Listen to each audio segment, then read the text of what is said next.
കോട്ടയം ജില്ലയിലെ വരിക്കാങ്കുന്ന് സ്വദേശിയായ സോമശേഖരൻ ബഹുമാനപ്പെട്ട മുഖ്യമന്ത്രിയുടെ ജനസമ്പർക്ക പരിപാടിയിൽ എത്തിയിരിക്കുന്നത് തന്റെ ചികിത്സയ്ക്ക് ആവശ്യമായ സഹായം അനുവദിച്ചു കിട്ടണം എന്നുള്ള ആവശ്യവുമായിട്ടാണ്.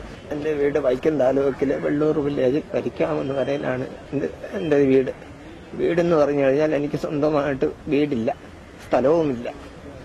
ഞാനിപ്പോ ഒരു വാടക വീട്ടിലല്ല, എന്നെ ഒരു വലിയൊരു മുതലാളി എന്നെ അവിടെ താമസിപ്പിക്കുകയാണ്.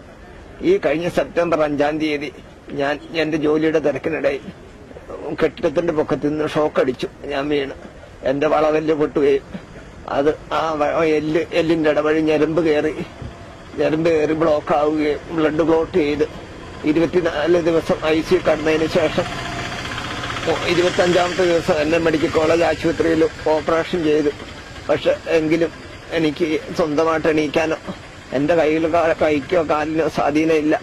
കൈ വയ്യാനങ്ങും അത്രയേ ഉള്ളൂ. എന്നെ ഏൽപ്പിച്ചിരുത്തണമെങ്കിലോ എന്നെ നിന്ന് ചരിച്ചു കിടത്തണമെങ്കിലോ 2-3 പേര് വേണം.